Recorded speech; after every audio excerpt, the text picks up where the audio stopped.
नमस्कार साथियों, स्वागत है आप सभी का कृष्णा क्लासेज यूट्यूब चैनल पर। साथियों, आज की क्लास में हम रीट एग्जाम 2026 लेवल 2 विषय हिंदी के साथ एक मॉडल टेस्ट पेपर को हल करने वाले हैं, जिसमें सभी विषयों के क्वेश्चन परीक्षा पैटर्न पर आधारित है। साथियों, इसीलिए यह क्लास रीट एग्जाम 2026 के सभी विद्यार्थियों के लिए, विशेषकर लेवल 2 में हिंदी विषय के छात्रों के लिए बहुत उपयोगी होने वाली है। साथियों, इसीलिए एग्जाम से पहले इस क्लास को सभी साथी एक बार जरूर देख लेना, क्योंकि एग्जाम हॉल में ये क्लास बहुत ज़्यादा हेल्प करने वाली है। साथियों, क्लास में आगे बढ़ने से पहले सभी साथी एक बार क्लास को लाइक शेयर करके चैनल को जरूर सब्सक्राइब कर लेना। तो चलिए साथियों, शुरू करते हैं क्लास को। राष्ट्रीय शिक्षा नीति 2020। राष्ट्रीय शिक्षा नीति 2020 में किस वर्ग से व्यावसायिक कक्षाएं शुरू होगी? किस वर्ग से होगी? एन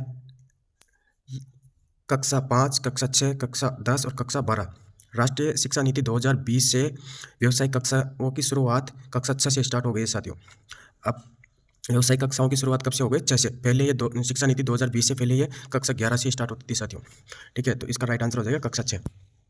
नेक्स्ट क्वेश्चन है, मुख्यमंत्री एकल नारी सम्मान पेंशन योजना के अंतर्गत 18 वर्ष से अधिक किंतु 55 वर्ष से कम आयु की पेंशनर को प्रति माह देय राशि है। यानी 18 से 55 वर्ग की एकल नारी सम्मान पेंशन योजना में कितनी राशि दी हो जाएगी? 500 रुपये, 750 रुपये, 1000 रुपये, 1500 रुपये। तो कितनी हो जाएगी? एकल नारी सम्मान पेंशन योजना, मुख्यमंत्री एकल नारी सम्मान पेंशन योजना की शुरुआत 2013 से होती है। साथियों, कब से होती है? इस योजना की शुरुआत 2013 से होती है। और इसमें वर्ग 18 से 55 को कितने रुपए दिए जाते हैं? ये दिए जाते हैं 500 रुपये प्रति माह दिए। साथियों, ऑप्शन नंबर ए राइट हो जाएगा। इसका उद्देश्य था आर्थिक रूप से कमजोर एकल महिलाएं जैसे विधवा, तलाकशुदा, परित्यक्ता को वित्तीय सुरक्षा प्रदान करना था। साथियों, और इसमें 18 से 55 की महिला को 500 रुपये और 55 से 60 को 750 और 60 से 75 को 1000 रुपये और 75 से ऊपर की आयु की महिला को 1500 रुपये दिए जाते हैं। साथियों, अपन को 18 से 55 का आंसर कितना हो जाएगा? 500 रुपये। नेक्स्ट क्वेश्चन है, मुख्यमंत्री निःशुल्क बिजली योजना का शुभारंभ कब किया गया था? मुख्यमंत्री निःशुल्क बिजली योजना का शुभारंभ कब किया गया था? 1 अप्रैल 2022, 9 मई 2022, 27 जुलाई 2022, 2 अक्टूबर 2022। तो इसका राइट आंसर होगा साथियों 1 अप्रैल 2023 से होता है। साथियों, ठीक है, घरेलू और कृषि दोनों वर्गों में मुख्यमंत्री निःशुल्क बिजली योजना का शुभारंभ किया गया था। कब? 1 अप्रैल 2023 से। नेक्स्ट क्वेश्चन है, इसका आंसर इसमें नहीं है, 1 अप्रैल 2023 होगा इसका आंसर। निम्न में कौन सी राजस्थान की प्रथम रियासत थी जिसने ईस्ट इंडिया कंपनी की अधीनता स्वीकार की? ईस्ट इंडिया कंपनी की अधीनता स्वीकार करने वाली राजस्थान की प्रथम रियासत कौन सी हो जाएगी? कोटा, उदयपुर, जयपुर, भरतपुर। कौन सी हो जाएगी? तो इस क्वेश्चन में इसका राइट आंसर क्या हो जाएगा? यहाँ पे हो जाएगा भरतपुर, ऑप्शन नंबर डी, क्योंकि भरतपुर ने शुरुआत में 1803 में एक संधि की थी, इसीलिए इसका राइट आंसर क्या हो जाएगा? भरतपुर। लेकिन राजस्थान में सही रूप से और व्यापक रूप से जो ईस्ट इंडिया कंपनी से संधि की थी, वो कौन सी रियासत हो जाएगी? वो हो जाएगी करौली। करौली रियासत ने 1817 में राजस्थान की प्रथम रियासत हो जाएगी, है जहाँ के शासक कौन थे? हरबख्श पाल, तत्कालीन शासक हरबख्श पाल। करौली रियासत प्रथम हो जाएगी। और अंतिम रूप से संधि करने वाली कौन सी हो जाएगी? सिरोही, जो कि 1823 में वहाँ के शासक थे शिव सिंह ने, ठीक है। लेकिन इससे पहले भी एक संधि हुई थी, जो ये एक नाम मात्र की संधि थी, पूर्ण रूप से अधीनता की संधि नहीं थी, जो कि कहाँ की थी? भरतपुर में। और भरतपुर में पूर्ण रूप से तो कब होती है? 1818 में होती है। लेकिन अपना क्वेश्चन का राइट आंसर इसमें क्या हो जाएगा? भरतपुर। नेक्स्ट क्वेश्चन है, गतिशील रेत के टीले को राजस्थान की स्थानीय भाषा में क्या कहते हैं? जो गतिशील रेत के टीले होते हैं थार के रेगिस्तान में, उनको राजस्थान की स्थानीय भाषा में क्या कहते हैं? डोर, दरा, दरियन और धरोहर। तो क्या कहते हैं? उसको कहते हैं दरियन। क्या कहते हैं? दरियन। गतिशील रेत के टीले को राजस्थान की स्थानीय भाषा में क्या कहते हैं? दरियन। एक गतिशील रेत का टीला होता है। और दोरे, ये दोरे होते हैं ना, दोरे, ये राजस्थान की सामान्य भाषा में इसका अर्थ रेत का टीला होता है, दोरे का मतलब, ठीक है। और एक शब्द आता है बरखान। बरखान, ये बरखान, ये अर्धचंद्राकार स्तूप होते हैं, जो कि सबसे गतिशील रेत के टीले होते हैं, मतलब स्तूप होते हैं, सबसे गतिशील होते हैं बरखान। तो अपना राइट आंसर क्या हो जाएगा? दरियन।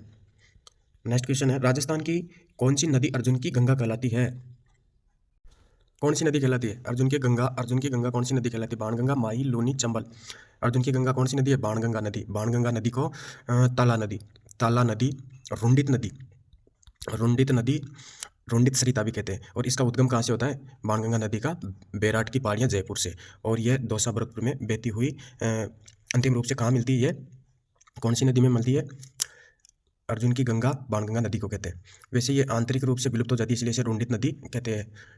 और अंतरिम रूप से इसका जल कहाँ जाता है? यमुना में जाता है। नेक्स्ट क्वेश्चन है, राजस्थान की सबसे बड़ी कृत्रिम मानव निर्मित झील निम्नलिखित में से कौन सी है? सबसे बड़ी कृत्रिम मानव निर्मित यानी कृत्रिम मानव निर्मित सबसे बड़ी कौन सी झील हो जाएगी? जयसमंद झील, राजसमंद झील, पिचोला, रूपसागर झील, कौन सी हो जाएगी? मानव निर्मित कृत्रिम झील तो कौन सी हो जाएगी? जयसमंद झील हो जाएगी साथियों। और जयसमंद झील कहाँ पे पड़ती है? सलम्बर उदयपुर में। ठीक है, सलम्बर उदयपुर में कौन सी झील है? जयसमंद झील। यह राजस्थान की मीठे पानी की मानव निर्मित सबसे बड़ी झील है। और इसका निर्माण कब होता है? यह 1685 ईस्वी में गोमती नदी पर बांध बनाकर इस झील का निर्माण करवाया गया जय सिंह द्वारा 1885 ईस्वी में। इसमें 7 टापू है, जिसमें सबसे बड़ा बाबा का बांगड़ा और सबसे छोटा प्यारी नाम से जाना जाता है, जिसमें आदिवासी समुदाय के लोग रहते हैं साथियों। और इसको एक डेबर झील के नाम से भी जाना जाता है। और राजस्थान की सबसे बड़ी मीठे पानी की कृत्रिम झील है जयसमंद झील। ठीक है, नेक्स्ट क्वेश्चन है, राजस्थान के किस भूभाग में लाल दोमट मिट्टी मुख्यतः पाई जाती है? लाल दोमट मिट्टी राजस्थान के किस क्षेत्र में पाई जाती है? पूर्वी मैदानी क्षेत्र, दक्षिणी राजस्थान, पश्चिमी राजस्थान और हाड़ौती पठार में। तो दक्षिणी राजस्थान में कौन सा क्षेत्र आता है? कोटा, बूंदी, बारां, झालावाड़ नहीं, डूंगरपुर, बांसवाड़ा, उदयपुर, चित्तौड़ के कुछ हिस्सों में, दक्षिणी राजस्थान के इन हिस्सों में लाल दोमट मिट्टी पाई जाती है।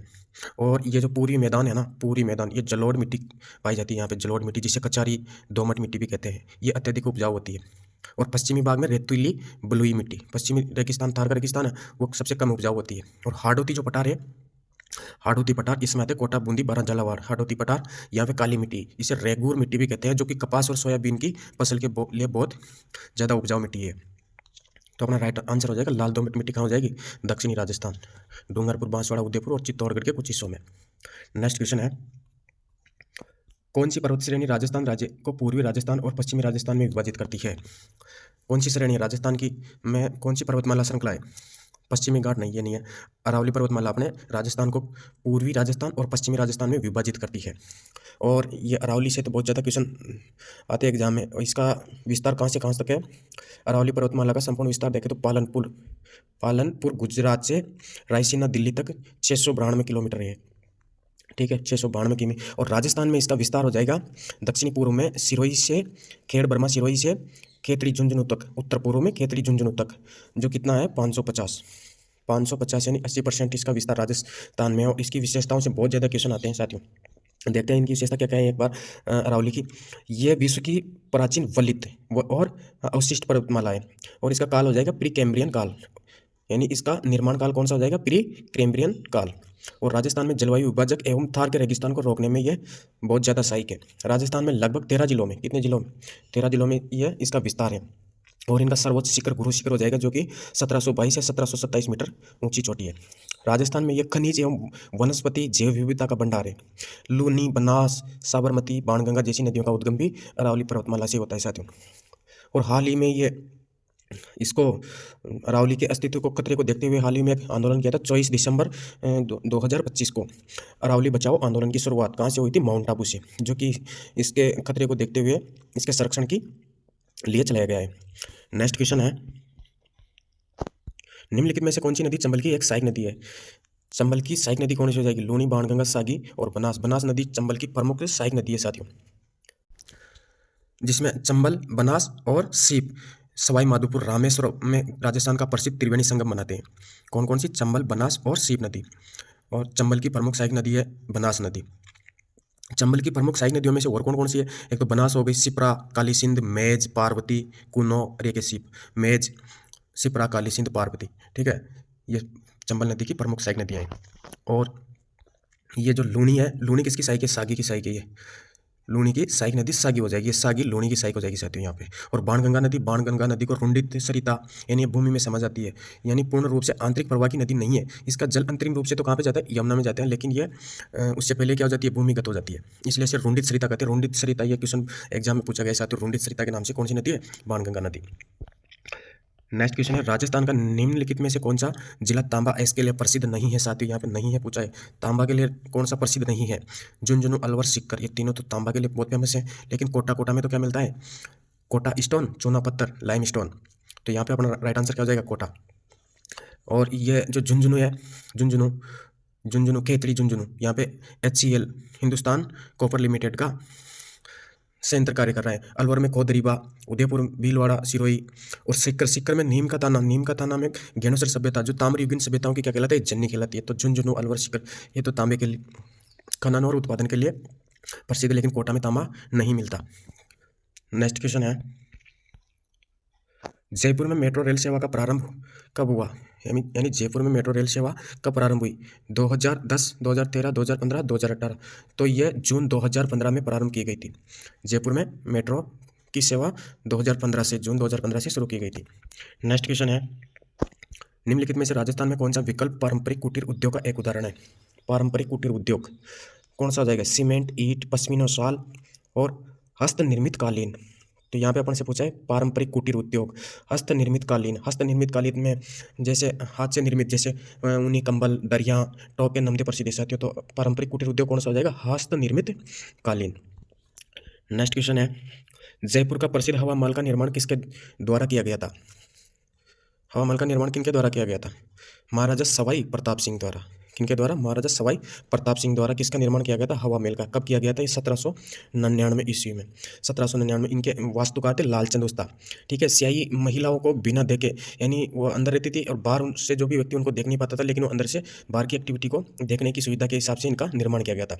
इसीलिए इसमें सबसे बहुत ज़्यादा है खिड़कियाँ, यानी झरोके कितने? 953 खिड़कियाँ या झरोके का निर्माण किया गया है। और इसकी मंजिलें कितनी है? 5 मंजिलों में बना हुआ ही है हवा महल, जिसमें शरद मंदिर, रत्न मंदिर, विचित्र, प्रकाश मंदिर, हवा मंदिर, इस प्रकार इनके नाम है। तो टोटल 5 मंजिला है। नेक्स्ट क्वेश्चन है, निम्नलिखित में से किस शहर को राजस्थान का मैनचेस्टर कहते हैं? राजस्थान का मैनचेस्टर किसे कहते हैं?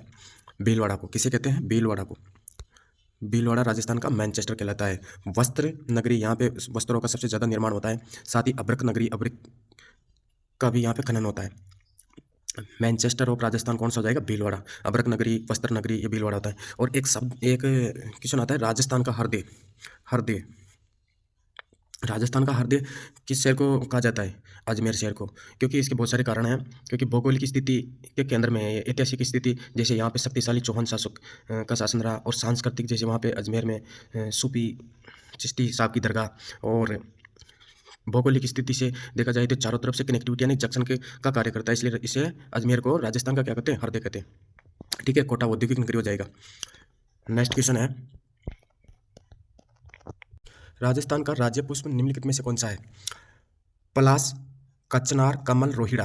तो राजस्थान का राज्य पुष्प कौन सा हो जाएगा? रोहिड़ा। रोहिड़ा को वैज्ञानिक नाम क्या है? इसका वैज्ञानिक नाम है टेक्कोमेला अंडुलेटा।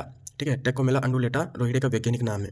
और इसको राज्य पुष्प कब घोषित किया गया था? ये 1983 में। 1983 में इसको राज्य पुष्प घोषित किया गया था। यह सबसे ज़्यादा थार मरुस्थल में पाया जाता है। कहाँ पे? थार मरुस्थल में पाया जाता है।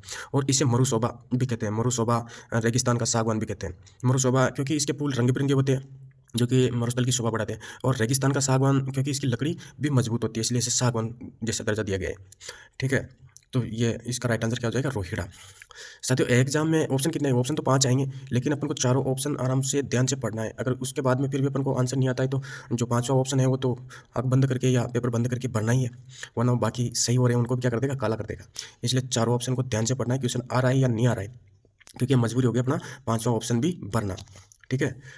नेक्स्ट क्वेश्चन है, अंग्रेजों के अधीन राजस्थान का पुराना नाम था। अंग्रेजों के अधीन यानी आज़ादी से पहले जो राजस्थान का पुराना नाम क्या था? राजस्थल, मेघमल्लार, रजवाड़ा और राजपूताना। तो क्या नाम था? राजपूताना। क्या था? राजपूताना। अरे राजपूताना नाम किसने दिया था? जॉर्ज थॉमस ने 1800 ईस्वी में। किसने? थॉमस ने। जॉर्ज थॉमस ने ये नाम दिया था। और एक शब्द आता है रायतान। ये रायतान नाम किसने दिया था? कर्नल जेम्स टॉड ने। और इनकी एक पुस्तक थी annuls and antiquities of Rajasthan. इसी पुस्तक के अंदर इन्होंने राजस्थान नाम दिया था। और राजपूताना जॉर्ज थॉमस, थॉमस। ठीक है, ऐसे इसको जोड़ लेना। राजपूताना नाम किसने दिया था? जॉर्ज थॉमस ने। नेक्स्ट क्वेश्चन है, राजस्थान के गठन के समय प्रथम चरण के दौरान गठित मत्स्य संघ में रियासतें शामिल थी। कितनी रियासतें शामिल थी साथियों? राजस्थान का जब एकीकरण शुरू हुआ था तो प्रथम चरण के अंदर कितनी रियासतें शामिल थी? 4 रियासतें शामिल थी साथियों। 4 रियासतें कौन सी हो जाएगी? A, B और C और D। कौन सी? A, B, C, D याद रखना। अलवर, भरतपुर, करौली और धौलपुर। 4 तो रियासतें होगी और एक ठिकाना था नीमराणा। ठीक है, 4 रियासतें और एक ठिकाना नीमराणा। इनसे मिलकर कौन सा संघ बना था? मत्स्य संघ। और मत्स्य संघ का गठन कब होता है? 17 मार्च 1948 को इसका निर्माण होता है। राजस्थान के एकीकरण का कितने चरणों में पूर्ण हुआ था? इस 7 चरणों में होता है। टोटल कितने चरण थे? 7 चरण, जिनमें से कुल 19 रियासतें, 3 ठिकाने नीमराणा, लावा, कुशलगढ़, प्लस में एक कौन क्या था? केंद्र शासित प्रदेश अजमेर मेरवाड़ा। ठीक है, ऐसे करके कुल 7 चरणों में जो प्रथम चरण का 17 मार्च 1948 को मत्स्य संघ के रूप में गठन होता है, जिसमें अलवर, भरतपुर, धौलपुर और करौली प्लस में नीमराणा ठिकाना शामिल था। नेक्स्ट क्वेश्चन है, राजस्थान के किस किले में इस्लामी संत मलिक शाह का मकबरा स्थित है? मलिक शाह का मकबरा कौन से किले में स्थित है? रणथंभौर के किले में, जालोर किले में, चित्तौड़गढ़ के किले में और तारागढ़ के किले में। तो कौन से किले में जाएगा? जालोर के किले में। जालोर के किले में इसका निर्माण किसने करवाया था? अलाउद्दीन खिलजी ने। कौन थे ये? संत मलिक शाह। ये बगदाद के सुल्तान मलिक शाह थे। बगदाद के सुल्तान थे मलिक शाह, जिसका मकबरा अलाउद्दीन खिलजी ने कहाँ बनवाया था? जालोर, इनको सम्मान देने के लिए जालोर किले में। नेक्स्ट क्वेश्चन है, राजस्थान का कौन सा मंदिर चूहों का मंदिर कहलाता है? चूहों का मंदिर कौन सा मंदिर कहलाता है? शिला माता मंदिर, करणी माता मंदिर, केला देवी मंदिर, जीण माता मंदिर। तो करणी माता मंदिर कहाँ पे जाएगा? देशनोक बीकानेर। देशनोक बीकानेर में कौन सी माता है? करणी माता। जहाँ पे इसके मंदिर में सफेद चूहों को क्या कहा जाता है? काबा। और जो ये चूहे होते हैं, इनको करणी माता की संतान माना जाता है। बीकानेर के राठौड़ों की कुलदेवी थी है, बीकानेर के राठौड़ों की कुलदेवी थी। और सफेद चूहों क्या कहा जाता है? काबा कहा जाता है। वैसे जो चूहा मूसक, मूसक किसकी सवारी? बुद्धि के देवता गणेश जी की। ठीक है, नेक्स्ट क्वेश्चन है, राजस्थान का कौन सा लोक नृत्य केवल महिलाओं द्वारा किया जाता है? साथियों, केवल महिलाओं द्वारा किया जाने वाला राजस्थान का लोक नृत्य कौन सा हो जाएगा? चंग नृत्य, गैर नृत्य, ढोल नृत्य, घूमर नृत्य। तो कौन सा हो जाएगा? घूमर नृत्य। घूमर नृत्य ये राजस्थान की संस्कृति की आत्मा तथा राज्य नृत्य है साथियों। ये घूमर नृत्य राजस्थान की संस्कृति की आत्मा तथा राज्य नृत्य है, जिसे सुंदर लयबद्ध गोलाकार गतियों में महिलाएं द्वारा सामूहिक रूप से किया जाता है। और कब किया जाता है? जैसे शादी, तीज, गणगौर आदि त्योहारों पर इसका आयोजन किया जाता है। नेक्स्ट क्वेश्चन है, किस महाकाव्य की रचना महाकवि माघ द्वारा की गई थी? महाकवि माघ ये कहाँ के थे? इनका जन्म होता है भीनमाल जालोर। कहाँ पे होता है? भीनमाल जालोर में महाकवि माघ का जन्म होता है। और ये संस्कृत कवि थे साथियों। और इन्होंने कौन सी रचना लिखी थी? इनकी एकमात्र महाकाव्य है साथियों। कौन सा है वो हो जाएगा अपना कौन सा? शिशुपाल वध। कौन सा हो जाएगा? शिशुपाल वध। शिशुपाल वध जो कि संस्कृत भाषा में महाभारत का एक प्रसंग है, शिशुपाल वध, यानी शिशुपाल के वध का विस्तृत विवरण इसमें मिलता है। शिशुपाल वध एक महाकाव्य साथियों। ठीक है, और ये पृथ्वीराज रासो है ना, ये किसके द्वारा था? ये चंद्रवरदाय। चंद्रवरदाय कौन थे? ये हिंदी का प्रथम महाकाव्य साथियों, चंद्रवरदाय का पृथ्वीराज रासो। और कादम्बरी बाणभट्ट का ये उपन्यास है साथियों, बाणभट्ट का उपन्यास है ये। और मेघदूत हो जाएगा कालिदास। ये कादम्बरी, मेघदूत और शिशुपाल वध ये संस्कृत साहित्य से है। और ये हिंदी साहित्य का प्रथम महाकाव्य हो जाएगा साथियों, पृथ्वीराज रासो। अपना राइट आंसर होगा शिशुपाल वध। नेक्स्ट क्वेश्चन है, राजस्थान का विधानसभा भवन कहाँ स्थित है? राजस्थान का विधानसभा भवन कहाँ हो जाएगा? लालकोटी जयपुर में राजस्थान का विधानसभा भवन है। नेक्स्ट क्वेश्चन है, राजस्थान के किस शहर में प्रत्येक वर्ष विश्व प्रसिद्ध उर्स का आयोजन किया जाता है? विश्व प्रसिद्ध कहाँ पे? अजमेर में, ख्वाजा मोइनुद्दीन चिश्ती की दरगाह पर। ये मोहम्मद गोरी के समय भारत आए थे साथियों, और इनका निधन होता है 1236 ईस्वी में। कब होता है? 1236 ईस्वी में।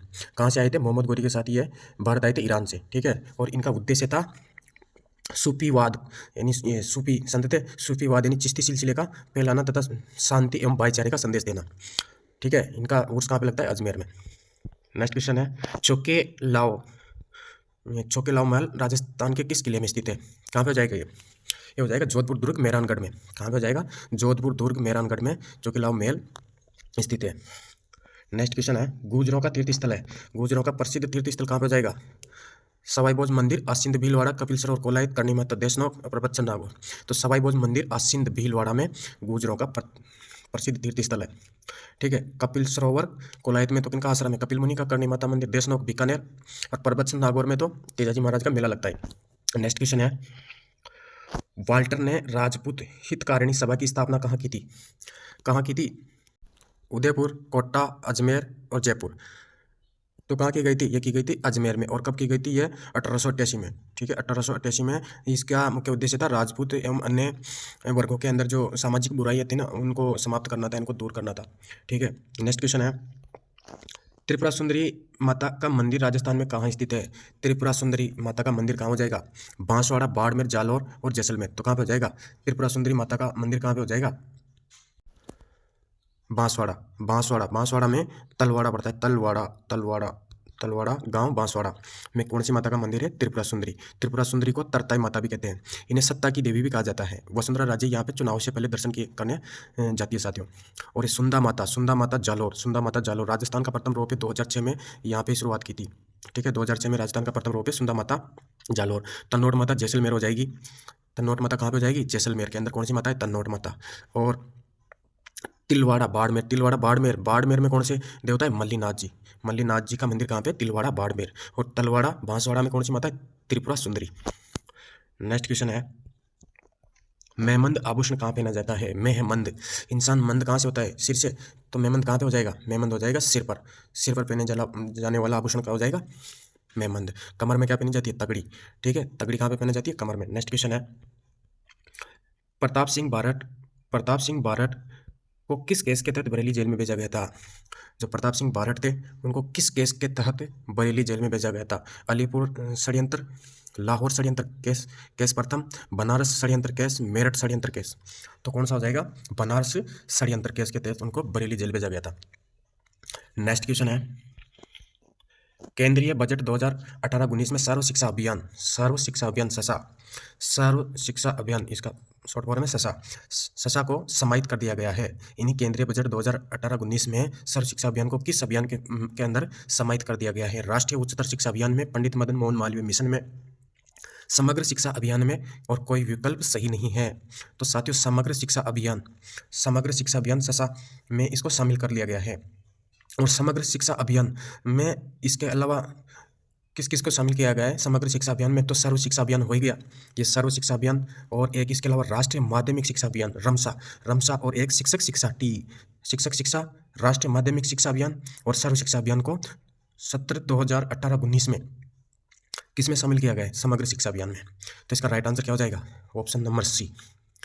नेक्स्ट क्वेश्चन है, ट्रांसपोर्ट वाउचर योजना छात्रों की सुविधा लागू की गई, उनका कक्षा स्तर है। ये यानी जो ट्रांसपोर्ट वाउचर योजना है वो छात्राओं की सुविधार्थ लागू की गई, उनका कक्षा स्तर है। यहाँ पे सिर्फ क्या पूछा है अपन को? छात्राओं यानी लड़कियों से। तो वो कौन सी कक्षा से हो जाएगी? कहाँ से हो जाएगी? वह 9 से 12। कौन सी से?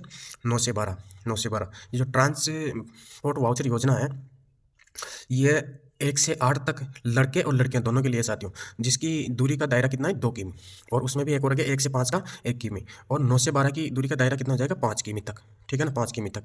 इसमें केवल 9 से 12 में कौन है? लड़कियां हैं। ठीक है, और 1 से 8 के कक्षा वर्ग में लड़के लड़कियां दोनों को इसका लाभ दिया जाता है। नेक्स्ट क्वेश्चन है, विषयों के चयन के लिए आवश्यक है, विषयों के चयन के लिए आवश्यक क्या है? विद्वता की, शैक्षिक निर्देशन की, व्यावसायिक निर्देशन की, और छात्राओं की इच्छा की। तो साथियों जो जैसे मान लो किसी भी छात्र को कक्षा 9 के आगे की शिक्षा के लिए विषय का चयन करना होता है तो उसे शैक्षिक निर्देशन यानी शैक्षिक परामर्श की आवश्यकता होती है साथियों। शैक्षिक निर्देशन, तो अपना राइट आंसर क्या हो जाएगा? यानी उसको शैक्षिक परामर्श या शैक्षिक निर्देशन की आवश्यकता होती है। तो ऑप्शन नंबर 20 का राइट आंसर हो जाएगा। अध्यापकों को देश विदेश की घटनाओं की अच्छी जानकारी प्राप्त होती है। किससे होती है? इतिहास की पुस्तकों से, समाचार पत्रों से, रेडियो समाचार से, विश्व भ्रमण से। तो किससे होगी?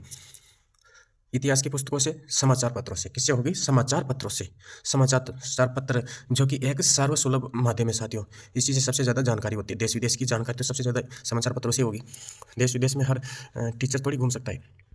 नेक्स्ट क्वेश्चन है, कक्षा में पढ़ते समय शिक्षकों को चाहिए, कक्षा में पढ़ाते समय शिक्षकों को चाहिए क्या? चाहिए क्या करना चाहिए? छात्रों को सक्रिय सहयोग का प्रयास करें, छात्रों को निष्क्रिय श्रोताओं के रूप में रखें, छात्रों को कोई ध्यान ना दे, कोई ध्यान नहीं दिए, छात्रों की कठिनाइयों को दूर करें। तो जब शिक्षक कक्षा में पढ़ा रहा होता है तो उसको क्या करना चाहिए? छात्रों के सक्रिय सहयोग का प्रयास करना चाहिए। क्या करना चाहिए? सक्रिय सहयोग का प्रयास करना चाहिए, यानी खुद स्वयं और छात्र दोनों को एक्टिव रूप से शिक्षण कार्य को करना चाहिए। तो ऑप्शन नंबर बी अपना इसका क्या हो जाएगा? राइट आंसर हो जाएगा। नेक्स्ट क्वेश्चन है, कक्षा में पढ़ाने के दौरान एक छात्र प्रश्न पूछता है, शिक्षक को चाहिए, शिक्षक को क्या करना चाहिए जब शिक्षक कक्षा में पढ़ा रहा होता है और छात्र क्वेश्चन पूछता है तो उस समय शिक्षक को क्या करना चाहिए? उसे तत्काल सही जवाब दे, छात्रों को उत्तर के लिए कालांश के बाद आने के लिए कहे, कोई ध्यान ना दे, अपने शिक्षण को जारी रखे, उसे डांटे और कहे कि शिक्षण में बाधा उत्पन्न ना करे। तो साथियों ये वाला काम तो कभी करना नहीं चाहिए, कोई ध्यान नहीं दे ये भी नहीं करना चाहिए और उसे तत्काल जवाब देना चाहिए। क्या करना चाहिए? तत्काल उसे जवाब देना चाहिए। इससे क्या होता है कि शिक्षण का जितने भी लक्ष्य उद्देश्य है वो सारे के सारे क्या होते हैं? प्राप्त होते हैं। नेक्स्ट क्वेश्चन है, कक्षा में शिक्षक की मूल जिम्मेदारी क्या है? यानी कक्षा में जो शिक्षक होता है उसकी मूल जिम्मेदारी क्या है? कक्षा में अधिगम पूर्ण तरीके से पढ़ाना, कक्षा में छात्रों को रिकॉर्ड को व्यवस्थित करना, छात्रों से विद्यालय शुल्क वसूल करना, ट्यूशन वाले छात्रों को अधिक महत्व देना। तो कक्षा में अधिगम पूर्ण तरीके से पढ़ाना, यहाँ पे पढ़ाना, पढ़ाना ही क्या है? शिक्षक की मूल जिम्मेदारी है साथियों। और इससे क्या होता है, यानी कक्षा में छात्र अधिगम पूर्ण तरीके से पढ़ेंगे तो शिक्षा के लक्ष्य उद्देश्य प्राप्त होंगे। ठीक है, नेक्स्ट क्वेश्चन है, पाठ्यक्रम निर्माण के लिए सिद्धांत है। जो पाठ्यक्रम का निर्माण किया जाता है उसके लिए सिद्धांत क्या क्या है? विभिन्न विषयों में सहसंबंध, बिल्कुल सही है। अवकाश का सदुपयोग, बिल्कुल अवकाश का सदुपयोग करना चाहिए, हर टीचर को करना चाहिए। बाल केंद्रित पाठ्यक्रम निर्माण, बाल केंद्रित पाठ्यक्रम निर्माण। अभी की शिक्षा कैसी है? बाल केंद्रित शिक्षा। तो पाठ्यक्रम भी कैसा होना चाहिए? बाल केंद्रित होना चाहिए। तो उपयुक्त विकल्प अपना क्या है? सारे के सारे सभी सही है। ये सिद्धांत किस में काम आते हैं? पाठ्यक्रम निर्माण के लिए इन सिद्धांतों को ध्यान में रखना चाहिए। ऑप्शन नंबर डी अपना राइट आंसर हो जाएगा। नेक्स्ट क्वेश्चन है, शैशव अवस्था की आयु मानी जाती है। शैशव अवस्था की आयु कितनी मानी गई है? जन्म से 1 वर्ष तक, जन्म से 2 वर्ष तक, जन्म से 3 वर्ष और जन्म से 4 वर्ष। तो शैशव अवस्था की यानी शिशु की आयु कितनी मानी जाती है? जन्म से 3 वर्ष तक। कितने वर्ष तक? जन्म से 3 वर्ष तक की अवस्था को क्या कहते हैं? शैशव अवस्था। ठीक है, तब तक बालक को क्या कहते हैं? बालक एक तरह से शिशु श्रेणी में गिना जाता है, उसी को शैशव अवस्था कहते हैं, जिसकी आयु कितनी है? जन्म से 3 वर्ष। नेक्स्ट क्वेश्चन है, हिंदी वाले क्वेश्चन आ गए। संदान शब्द में कौन सी संधि है? यहाँ जो संदान शब्द है इसमें कौन सी संधि हो जाएगी? सम प्लस दान। कौन सी हो जाएगी? सम प्लस दान, संदान, व्यंजन संधि। ठीक है, व्यंजन संधि का उदाहरण है ये। कौन सी संधि हो जाएगी? व्यंजन संधि हो जाएगी। और इसका मतलब क्या होता है? संदान का मतलब यानी एक तरह से खोज करना, अनुसंधान करना। संदान, सम प्लस दान, संदान, व्यंजन संधि का उदाहरण हो जाएगा साथियों। नेक्स्ट क्वेश्चन है, दीर्घ आयु शब्द में कौन सा समास है? दीर्घ आयु शब्द में कौन सा समास हो जाएगा? दीर्घ आयु शब्द में कौन सा समास हो जाएगा? यहाँ पे दीर्घ आयु लंबी आयु वाला, यानी लंबी दीर्घ आयु यानी लंबी आयु वाला, यानी यहाँ पे विशेषण और विशेष्य, लंबी आयु वाला विशेषण विशेष्य का संबंध आ रहा है ना, तो इसमें कौन सा हो जाएगा? कर्मधारय समास हो जाएगा साथियों, इसमें कर्मधारय समास हो जाएगा। Option number A right answer हो जाएगा अपना। नेक्स्ट क्वेश्चन है, चतुरानंद शब्द में कौन सा समास है? चतुरानंद, 4 मुख वाला, कौन? ब्रह्मा, 4 मुख वाला ब्रह्मा, यानी अन्य अर्थ में जा रहा है ना, तो कौन सा हो जाएगा? बहुवीर्य समास, बहुवीर्य समास का उदाहरण हो जाएगा ये। नेक्स्ट क्वेश्चन है, धनुर्बाण शब्द में कौन सा समास हो जाएगा? धनुष और बाण, धनुष और बाण। ठीक है, दोनों पद प्रधान है ना, धनुष और बाण। तो दोनों पद प्रधान किस समास में होते हैं? द्वंद्व समास में। तो द्वंद्व समास का उदाहरण हो जाएगा ये। किसका हो जाएगा? द्वंद्व समास का। नेक्स्ट क्वेश्चन है, हार शब्द से उपसर्ग जोड़कर शब्द नहीं बनाए। हार शब्द उपसर्ग के रूप में कौन से शब्द में काम में नहीं आ रहा? प्रहार, विहार, उपहार और जीतहार। तो साथियों यहाँ पे जीतहार तो क्या है? जीतहार तो ये तो एक तरह से उपसर्ग नहीं है साथियों, यहाँ पे जीतहार, यहाँ पे योजक चिन्ह, योजक चिन्ह, यानी दोनों को अलग अलग शब्द, ये दोनों अलग अलग शब्द योजक चिन्ह से ये किसका उदाहरण बन रहा है? द्वंद्व समास का उदाहरण बन गया, जीतना और हारना। ठीक है, जीत और हार, इनमें कोई भी उपसर्ग नहीं है साथियों यहाँ पे। Option number D. बाकी जैसे प्रहार में पर प्लस हार, पहार, पहार, प्रहार, वी प्लस हार, विहार, उप प्लस हार, उपहार। ठीक है, तो अपना राइट आंसर क्या होगा? जीत हार। नेक्स्ट क्वेश्चन है, चिल्लाट में मूल शब्द और प्रत्यय का विभाजन है। चिल्लाट में मूल शब्द और प्रत्यय क्या है? चिल्ला प्लस आट, चिल्लाना प्लस आट, चिल प्लस लाहट, चिल्लाहट। तो यहाँ पे सही क्या हो जाएगा? चिल्लाना प्लस आट। ऑप्शन नंबर बी अपना राइट हो जाएगा। चिल्लाट में मूल शब्द चिल्ला, क्या? चिल्ला यानी चिल्लाना क्रिया, जो कि मूल शब्द है यहाँ पे। और आहट, आहट प्रत्यय हो जाएगा साथियों यहाँ पे, यानी चिल्ला यानी चिल्लाने का भाव। तो ये किसका? भाववाचक संज्ञा का उदाहरण है साथियों, चिल्लाहट। ठीक है ना, तो ऑप्शन नंबर बी अपना राइट आंसर हो जाएगा। आदेश शब्द में कौन सा उपसर्ग है? कौन सा उपसर्ग हो जाएगा? आ, आत, आ, आहा और आद।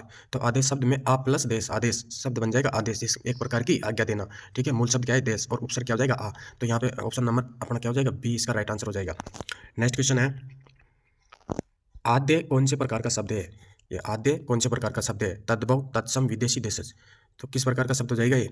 आद्य। इसका अर्थ होता है आज के रूप में इसका प्रयोग किया जाता है। आद्य का मतलब आज, इसके रूप में इसका प्रयोग किया जाता है। तो आज, तो ये आद्य क्या हो जाएगा? ये हो जाएगा तत्सम शब्द, जिसका आज क्या बन जाएगा? तद्भव, जो कि एक अव्यय की तरह व्यवहार करता है शब्द। किसके तरह? अव्यय की तरह। अव्यय क्या होते हैं? जहाँ पे लिंग वचन कारक काल कोई काम नहीं करते, यानी इसका रूप परिवर्तन नहीं होता। ठीक है, तो ये कौन सा शब्द हो जाएगा? तत्सम शब्द हो जाएगा, B, option number B. Next question है, निम्नलिखित में से कौन सा शब्द तद्भव शब्द है? षण, शीर, खीर और खटवा। तो यहाँ पे अपन को कौन सा बताना है? तद्भव शब्द बताना है। तो तद्भव कौन सा हो जाएगा? ये खीर, ये क्या है? खीर। और इसका तत्सम क्या बनेगा? शीर। ठीक है, इसका क्या बन जाएगा? शीर। और षण का क्या बन जाएगा? छिन्न। षण का बन जाएगा छिन्न। ठीक है, खटवा का क्या बन जाएगा? खाट, चारपाई। तो अपना यहाँ पे तद्भव कौन सा हो जाएगा? खीर। ये बाकी क्या है? तत्सम। नेक्स्ट क्वेश्चन है, गिरना क्रिया से भाववाचक संज्ञा का रूप है। गिरना क्रिया से भाववाचक संज्ञा का रूप क्या बनना चाहिए? गिरना क्रिया है, इससे अब भाववाचक संज्ञा बनानी है। तो भाववाचक संज्ञा का रूप है गिर, गिरा, गिरावट, इनमें से कोई नहीं। तो गिरना क्रिया से भाववाचक संज्ञा बनाने के लिए शब्द क्या बन जाएगा? गिरावट। क्या बन जाएगा? गिरावट। भाववाचक यानी गिरने का भाव दर्शा रहा है। नेक्स्ट क्वेश्चन है, निम्नलिखित में से भाववाचक संज्ञा का उदाहरण नहीं है। यहाँ पे भाववाचक संज्ञा का उदाहरण नहीं है साथियों। कटुता, हरियाली, वक्ता, सफेदी। तो कौन सा शब्द हो जाएगा? वक्ता। वक्ता क्या होता है? वक्ता किसको बोलते हैं? ये जातिवाचक में चला जाएगा साथियों, ये जातिवाचक में चला जाएगा, यानी सभी वक्ताओं का बोध कराता है। जैसे टीचर, वक्ता, ये वक्ता में आता है ना, तो ये तमाम प्रकार के वक्ताओं का बोध निर्वाह करता है ये वक्ता। ठीक है, लेकिन कटुता, हरियाली, सफेदी, ठीक है, ये सफ़ेद होने का भाव, हरा होने का भाव और कटने का भाव। ठीक है ना, तो ये भाववाचक संज्ञा के उदाहरण। वक्ता किसका हो जाएगा? जातिवाचक संज्ञा। नेक्स्ट क्वेश्चन है, अर्थ में विशेष प्रकार का बल लाने के लिए प्रयुक्त किए जाते हैं। यानी कोई भी वाक्य या शब्द है उसमें विशेष प्रकार का बल लाने के लिए प्रयुक्त क्या किया जाते हैं? निपात, क्रिया विशेषण, सार्वनाम, विशेषण। तो विशेष प्रकार का बल लाने के लिए किसका प्रयोग करते हैं हम? निपात। किसका करते हैं? निपात। अभी निपात क्या होते हैं? ये एक तरह से अव्यय शब्द होते हैं साथियों। अव्यय शब्द यानी काल, लिंग, वचन आदि का प्रभाव इन पर नहीं पड़ता है, ये इनका रूप परिवर्तन नहीं होता। और ये शब्द जो किसी शब्द या वाक्य में लगाने पर उसके अर्थ में क्या करते हैं? बल देते हैं। ठीक है, बल देते हैं। अब जैसे किसी होती है, जैसे तक हो गया, तक, भी, मत, केवल, काश इत्यादि शब्द ये क्या होते हैं? निपात होते हैं। ठीक है, नेक्स्ट क्वेश्चन है, शीला ने महेश को पुस्तक भेजी वाक्य में कर्ता कारक है। शीला ने महेश को पुस्तक भेजी वाक्य में कर्ता कारक कौन हो जाएगा? शीला क्या है यहाँ पे? कर्ता। और हरीश ये भी क्रम, पुस्तक क्रम और भेजी क्रिया। ठीक है, ये तो क्या हो जाएगा? मुख्य क्रम। ये क्या हो जाएगा? गौण क्रम। ठीक है ना, तो यहाँ पे अपना राइट आंसर क्या हो जाएगा? हरीश। क्या हो जाएगा? हरीश। तो ये वाक्य एक तरह से कौन सा हो जाएगा? ये द्विकर्मक क्रिया आ गई, इसलिए इसको सकर्मक वाक्य, या यहाँ पे क्रिया कितनी है? यानी दो क्रम आ गए ना यहाँ पे, दो क्रम, तो द्विकर्मक हो जाएंगे। ठीक है, तो ये वाक्य कौन सा बन जाएगा? सकर्मक वाक्य बन जाएगा। और यहाँ पे कर्ता कौन हो गया? शीला। ऑप्शन नंबर बी अपना राइट आंसर हो जाएगा, ना कि हरीश। नेक्स्ट क्वेश्चन है, नीरा खुश हुई वाक्य में रेखांकित पद कौन से कारक का है? यहाँ पे नीरा क्या है? अंडरलाइन है साथियों।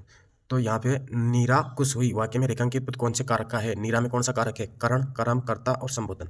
तो नीरा क्या है? यहाँ पे खुश कौन हो रहा है? नीरा। तो नीरा क्या होगी? कर्ता। तो अपना राइट आंसर क्या हो जाएगा? ऑप्शन नंबर सी, नीरा। नेक्स्ट क्वेश्चन है, उसने कविता सुनाई होगी वाक्य कौन से काल का है? यानी उसने कविता सुनाई होगी, क्रिया कैसी आ रही है यहाँ पे? भूतकाल की। तो ये कौन से काल का है? पूर्ण भूतकाल, संदिग्ध भूतकाल, अपूर्ण भूतकाल और सामान्य भूतकाल। तो उसने कविता सुनाई होगी कौन से काल का हो जाएगा? यानी ये बात कैसी लग रही है अपन को? सुनने में संदिग्ध लग रही है, उन्होंने पता नहीं उसने सुनाई होगी या नहीं सुनाई होगी। तो यहाँ पे संदिग्धता का अर्थ बोध हो रहा है ना, तो यहाँ पे संदिग्ध भूतकाल अपना क्या हो जाएगा? यह राइट आंसर हो जाएगा। नेक्स्ट क्वेश्चन है, शीला घर गई होगी वाक्य कौन से भूतकाल का है? अब भूतकाल का तो है, लेकिन भूतकाल के वेदों में से कौन से वेद का है ये? शीला घर गई होगी। बात फिर वैसे ही आ रही है, यानी कैसी लग रही है? संदिग्ध लग रही है। शीला घर गई होगी और नहीं गई होगी, ये भी तो पता नहीं है ना, तो ये कौन सा हो जाएगा? संदिग्ध भूतकाल। ठीक है ना, संदिग्ध भूतकाल। यानी संदिग्ध भूतकाल में बात क्या लगती है? स्पष्ट लगती है, कार्य तो हो चुका लेकिन वो कैसा लगता है? अस्पष्ट। और यहाँ पे एक अनुमान या संभावना बनी रहती है। ठीक है ना, अनुमान या संभावना, तो ये संदिग्ध भूतकाल का है। नेक्स्ट क्वेश्चन है, पहाड़ का पर्यायवाची शब्द नहीं है। पहाड़ का पर्यायवाची शब्द नहीं है, क्या नहीं है? पहाड़, पर्वत, भूधर, शैवाल, नग। ठीक है, तो पर्वत, भूधर और नग ये तो पहाड़ के पर्यायवाची है, लेकिन ये शैवाल पहाड़ का पर्यायवाची नहीं है साथियों। शैवाल तो क्या होता है? एक तरह से अपन उसको कह सकते हैं, पानी में जो उगने वाली जो घास होती है ना, उसको देसी भाषा में अपन काई या खांजी कहते हैं, वो शैवाल होता है। और ये पहाड़ के पर्यायवाची पर्वत, भूधर, नग ये पहाड़ के पर्यायवाची। वैसे पहाड़ के पर्यायवाची कौन कौन से होते हैं? पर्वत, गिरी, सैल पहाड़ का पर्यायवाची होता है। अचल, ठीक है ना, और नग, भूधर, महीधर, धराधर, शिखर ये पहाड़ के पर्यायवाची होते हैं साथियों। ठीक है, नेक्स्ट क्वेश्चन है, दिन का पर्यायवाची शब्द नहीं है। जो दिन होता है उसका पर्यायवाची शब्द नहीं है साथियों। या हाँ में ना में यहाँ पे बहुत ज़्यादा कंफ्यूज होते हैं, तो इसको अंडरलाइन कर लिया करो कि ये सवाल अपन को नहीं है पूछ रहा है या सही है गलत है। इस तरह के शब्दों को बहुत ज़्यादा ध्यान में रखना। 150 क्वेश्चनों में से 1-2 क्वेश्चन तो ऐसे गलत हो जाते हैं। अपन ने क्या पढ़ा था, दिवस, दिन, वार, वासर, तो कौन सा नहीं है? दिन का पर्यायवाची शब्द कौन सा नहीं हो जाएगा यहाँ पे? दिन का यहाँ पे हो जाएगा दीन। दीन मतलब तो क्या होता है? गरीब, निर्धन, धनहीन, यानी धनहीन व्यक्ति को क्या कहते हैं? दीन। ठीक है। और दिवस, वार, वासर, दिवा, ये किसके होते हैं? दिन के पर्यायवाची होते हैं। नेक्स्ट क्वेश्चन है, निंदनीय का विलोम आर्थक शब्द है, यानी निंदनीय शब्द का विलोम शब्द है। निरक्षर, आरती, निंदनीय, वंदनीय। तो निंदनीय का क्या हो जाएगा यहाँ पे? वंदनीय हो जाएगा साथियों। निंदनीय जिसकी निंदा करने योग्य क्या होता है? निंदनीय। जो वंदना यानी पूजा करने योग्य व्यक्ति वंदनीय। ठीक है।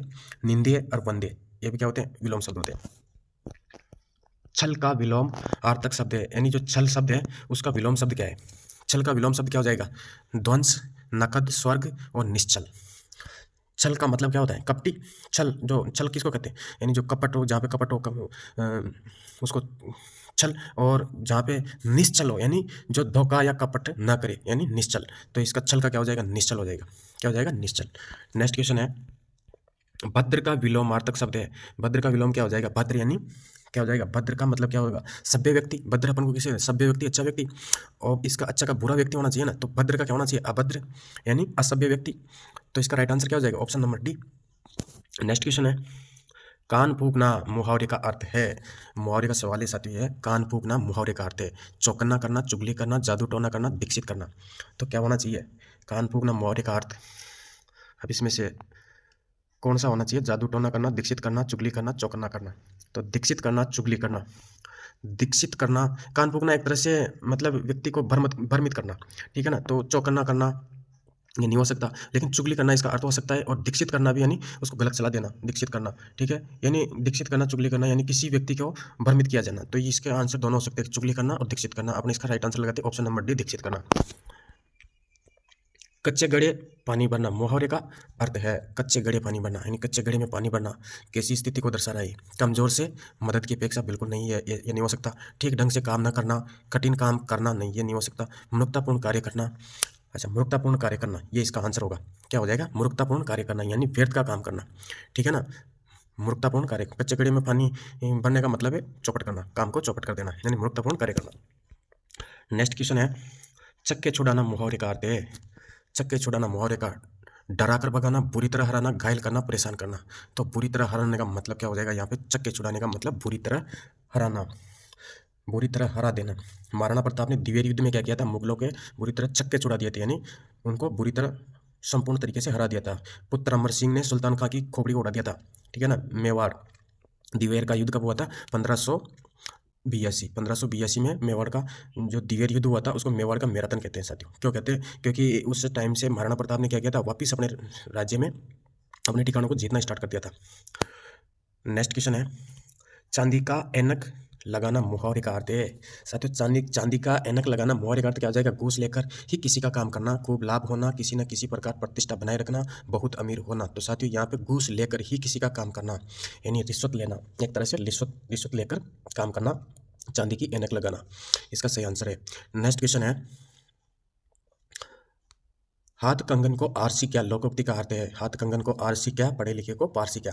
तो इसका अर्थ क्या हो जाएगा? बिल्कुल पढ़ा लिखा न होना, विद्वान को धन की आवश्यकता नहीं है, सुंदर महिला को जेवर की जरूरत नहीं है, प्रत्यक्ष को प्रमाण की जरूरत नहीं है। ये हो जाएगा साथियों। क्या हो जाएगा? प्रत्यक्ष को प्रमाण की जरूरत नहीं है, यानी प्रत्यक्ष को प्रमाण की आवश्यकता नहीं होती साथियों। जैसे हाथ में पहने हुए कंगन को देखने के लिए, परखने के लिए आरसी यानी दर्पण की जरूरत तो नहीं होती ना साथियों। इसी तरह से प्रत्यक्ष को प्रमाण की जरूरत नहीं होती। नेक्स्ट क्वेश्चन है, आप डूबे तो जग डूबा लोकोक्ति का अर्थ है। बुरा आदमी सबको बुरा समझता है, मरने के बाद कौन देखने आता है कि क्या हुआ, अपनी हानि होने पर दूसरों को भी हानि पहुंचाना, सबको अपने सम्मान समझना। तो इसका राइट आंसर क्या हो जाएगा? बुरा आदमी सबको बुरा समझता है, यानी जो बुरा होता है वो भी ये सोचता है कि सामने वाला भी बुरा ही है, यानी आप डूबे तो जग डूबा। ठीक है। लेकिन अच्छा आदमी ये नहीं सोचता कि मैं अच्छा हूँ तो सभी अच्छे, वह अच्छे बुरे की परख करता है, लेकिन बुरा आदमी अच्छे बुरे की परख नहीं करता, यानी बुरा आदमी सबको बुरा ही समझता है। तो इसका राइट आंसर क्या हो जाएगा? ये बी, बुरा आदमी सबको बुरा समझ। नेक्स्ट क्वेश्चन है, तेल देखो तेल की धार देखो लोकोक्ति का अर्थ है। तेल देखो और तेल की धार देखो, तेल देखो, तेल की धार देखो। लोकोक्ति का अर्थ है लापरवाही से नुकसान होता है। तेल की धार देखकर तेल का परीक्षण करना, काम करते समय उसकी पहचान करना, रूप पहचानना। तो इसका राइट आंसर क्या होना चाहिए? इसका राइट आंसर होना चाहिए रूप पहचानना। रूप पहचानने मतलब यानी किसी काम को करने से पहले उसकी पूरी स्थिति को जांचना परखना, यानी परिमाण तक को सोच लेना कि इसका परिणाम क्या रहने वाला है। ठीक है, तो रूप पहचानना इसका क्या हो जाएगा? तेल देखो, तेल की धार देखो, लोकोक्ति का अर्थ हो जाएगा। नेक्स्ट क्वेश्चन है, पब्लिक कॉर्पोरेशन का पारिभाषिक अर्थ है। पब्लिक कॉर्पोरेशन का पारिभाषिक अर्थ क्या हो जाएगा? संचालन, लोक निगम, सरकारी समिति, विभागीय संगठन। तो लोक निगम इसका अर्थ हो जाएगा साथियों। नेक्स्ट क्वेश्चन है, डेलीगेशन का पारिभाषिक अर्थ है। डेलीगेशन, डेलीगेशन शब्द इसको तो आप सुनते भी होंगे, जानते होंगे। इसका क्या हो जाएगा? डेलीगेशन का मतलब प्रत्यायोजन, प्रत्यायोजन। ठीक है, प्रत्यायोजन। तो प्रत्यायोजन का मतलब क्या होता है? जैसे मान लो कोई समस्या है और उस समस्या के सॉल्यूशन के लिए किसी उच्च अधिकारी से बात करनी है, तो वहाँ पे सभी लोग तो नहीं जा सकते ना। सेलेक्टेड 2-4 लोग का ग्रुप बनकर उस समस्या पे बात करने के लिए जाते हैं, तो उसी को क्या बोल देते हैं अपन? डेलीगेशन। यानी समूह चुनकर उस समस्या का बातचीत वार्तालाप के लिए एक समूह बनना, डेलीगेशन बनना। ठीक है, तो इसका अर्थ क्या हो जाएगा? प्रत्यायोजन, प्रत्यायोजन। नेक्स्ट क्वेश्चन है, भंडार तथा काशी अर्थ प्रकट करने वाला शब्द युग्म है। एक तो भंडार और एक काशी, इनका अर्थ प्रकट करने वाला युग्म कौन सा है? यहाँ पे कोस कास, कास कोस, और कोस कोस, और कोस कास। तो यहाँ पे कोस का मतलब तो क्या होता है? भंडार, भंडार खजाना। ठीक है, जहाँ पे खजाना रखा होता है उसको कहते हैं भंडार। तो भंडार किसका हो जाएगा? कोस, ये वाला कोस हो जाएगा। भंडार का क्या हो जाएगा? कोस। और काशी का, काशी का क्या होगा? काशी का काश। तो इसका ऑप्शन नंबर डी अपना क्या हो जाएगा? राइट आंसर हो जाएगा। ऑप्शन नंबर डी अपना क्या हो जाएगा? काशी, यानी जो अपन को काशी होती है उसी को क्या बोलते हैं? काश। ठीक है, नेक्स्ट क्वेश्चन है, तरतरु शब्द युग्म का अर्थ बताने वाला विकल्प है। तरतरु शब्द युग्म का अर्थ विकल्प कौन सा है यहाँ पे? तालाब, पेड़, पेड़ तालाब, भीगा पेड़, पेड़ और भीगा। तो तर यानी तर हो जाना, भीग जाना यानी भीगा, और तरु यानी पेड़, क्या हो जाएगा? पेड़। ऑप्शन नंबर सी अपना क्या हो जाएगा यहाँ पे? राइट आंसर हो जाएगा। ऑप्शन नंबर सी अपना क्या हो जाएगा? राइट आंसर हो जाएगा। नेक्स्ट क्वेश्चन है, निम्नलिखित शब्दों में से कौन सा शुद्ध है? यहाँ पे अपन को शुद्ध शब्द ढूंढना है साथियों। वर्तनी की दृष्टि से शुद्ध शब्द ढूंढना है अपन को। ग्रस्त, अंतर्ध्यान, सदृश और कृत्य, कृत्य। तो साथियों यहाँ पे ये सारे के सारे गलत है, और ग्रस्त ये बिल्कुल सही है साथियों। यहाँ पे ऑप्शन नंबर ए। अंतर्ध्यान कैसे लिखते हैं? इसका शुद्ध क्या हो जाएगा? अंतर प्लस अंतर ध्यान, ये शुद्ध हो जाएगा। और सदृश का क्या हो जाएगा? सदृश्य, ये शुद्ध हो जाएगा। और कृत्य, कृत्य का हो जाएगा? कृत्य, कृत्य, कृत्य, कृत्य। ठीक है, कृत्य, कृत्य। ये यहाँ पे तीनों के तीनों क्या है? अशुद्ध है। नेक्स्ट क्वेश्चन है, निम्नलिखित शब्दों में से कौन सा अशुद्ध है? धंधा, धुरंधर, धोखा और खंबा। तो अशुद्ध कौन सा हो जाएगा? धुरंधर बिल्कुल सही है, धोखा सही है, खंबा भी सही है, लेकिन ये धंधा ऐसे नहीं लिखा जाता। धंधा कैसे लिखा जाता है? धंधा। ठीक है, धंधा ऐसे हो जाएगा, सही हो जाएगा ये। ठीक है, धंधा अशुद्ध शब्द है यहाँ पे। तो अपना राइट आंसर क्या हो जाएगा? धंधा मतलब व्यापार, पैसा, उद्योग आदि। नेक्स्ट क्वेश्चन है, मान मर्यादा शब्दों में कौन सा चिन्ह छूटा हुआ है? कौन सा चिन्ह छूटा हुआ है यहाँ पे? जो मान मर्यादा शब्द है इनमें कौन सा चिन्ह छूटा हुआ है? योजक चिन्ह, प्रश्नवाचक चिन्ह, उद्धरण चिन्ह, कोष्टक चिन्ह। तो साथियों मान मर्यादा शब्द में योजक चिन्ह, ये वाला चिन्ह, योजक चिन्ह यहाँ पे छूटा हुआ है। ठीक है, तो मान मर्यादा में योजक चिन्ह का प्रयोग होने के बाद ये किसके उदाहरण हो जाएंगे? द्वंद्व समास के उदाहरण बन जाएंगे साथियों। जैसे सुख और दुख में लगते हैं ना, तो योजक चिन्ह लगने के बाद द्वंद्व समास का उदाहरण बन जाएगा। तो यहाँ पे योजक चिन्ह का प्रयोग नहीं हो रहा, तो ऑप्शन नंबर अपना ए राइट आंसर हो जाएगा। नेक्स्ट क्वेश्चन है, कौन सी शब्द शक्ति ध्वनि पर आधारित होती है? तो साथियों ये शब्द शक्ति से क्वेश्चन है। तो शब्द शक्ति कौन सी है जो ध्वनि पर आधारित होती है? शब्द शक्तियाँ कितनी होती है? 3, अभिधा, लक्षणा, व्यंजना। अब इनमें से ध्वनि पर कौन सी आधारित होती है? कौन सी होती है? व्यंजना। ठीक है, व्यंजना, व्यंजना इनके अभिधा किस पर आधारित होती है? मुख्य अर्थ पे। ये किस पर आधारित होती है? मुख्य अर्थ पे। जैसे जो वाक्य का जो मुख्य अर्थ होता है ना, उसी को क्या बोलते हैं? मुख्य अर्थ। और लक्षण किस पे होती है? लक्ष्यार्थ पे। यानी अर्थ में बाधा उत्पन्न होने पर अपन किससे अर्थ निकाल देते हैं? लक्ष्यार्थ से। ठीक है, और व्यंजना किस पे होती है? व्यंग्यार्थ। यानी ध्वन्यार्थ को क्या कहते हैं? व्यंग्यार्थ। तो ध्वनि किस पे आधारित हो गई है? ध्वनि पे, व्यंग्यार्थ। व्यंग्यार्थ को क्या कहते हैं? ध्वन्यार्थ। तो व्यंजना शब्द शक्ति ध्वनि पर आधारित होती है। जैसे लक्ष्यार्थ मतलब जैसे लक्षण लक्ष्यार्थ पे आधारित होती है। तो जैसे मोहन शेर है, अब यहाँ मोहन शेर है, तो मोहन शेर कैसे हो सकता है? नहीं हो सकता ना। तो अपन अब इसका लक्ष्यार्थ क्या निकालेंगे? यानी सूरवीरता, यानी मोहन सूरवीर है। इस तरह से इसका राइट आंसर क्या हो जाएगा? ऑप्शन नंबर सी, व्यंजना शब्द शक्ति। नेक्स्ट क्वेश्चन है, प्रतिद्वंदात्मक समाजीकरण का काल किस अवस्था को माना गया है? साइकोलॉजी के क्वेश्चन आगे साथियों। साइकोलॉजी के क्वेश्चनों को बड़े ध्यान से पढ़ना, क्योंकि इनमें है ना बहुत सी ज़्यादा तरीके से अप्लाइड चीज़ों को ऑप्शन में दिया जाता है, तो इनको ध्यान से पढ़ने पर बिल्कुल सही कर सकते हैं अपन। तो प्रतिद्वंदात्मक समाजीकरण का काल किस अवस्था को कहा गया है? शैशवावस्था, बाल्यावस्था, किशोरावस्था, युवावस्था। तो कौन सी अवस्था हो जाएगी? प्रतिद्वंदात्मक समाजीकरण कौन सी अवस्था हो जाएगी? बाल्यावस्था। कौन सी हो जाएगी? बाल्यावस्था। और किसने कहा ये प्रतिद्वंदात्मक समाजीकरण का काल बाल्यावस्था को? किलपेट्रिक ने। किसने कहा है? किलपेट्रिक महोदय ने। किलपेट्रिक महोदय ने। और इसका अवस्था कितनी होती है? बाल्यावस्था, यानी 6 से 12 वर्ष। 6 से 12 वर्ष की अवधि बाल्यावस्था कहलाती है। और इस अवस्था में बालक परिवार के अलावा स्कूल एवं दोस्तों के माध्यम से समाजीकरण सीखता है। ठीक है ना? तो इसी को क्या कहते हैं? प्रतिद्वंदात्मक समाजीकरण। यानी अपने आसपास की चीज़ों को छोड़कर, यानी व्यवहार की अपना जो सर्किल होता है उनको देखकर बालक यानी सीखता है, तो उसी को क्या कहते हैं? समाजीकरण। तो प्रतिद्वंदात्मक समाजीकरण का काल कौन सा? बालक, जो कि कब है? 6 से 12 वर्ष की आयु तक। नेक्स्ट क्वेश्चन है,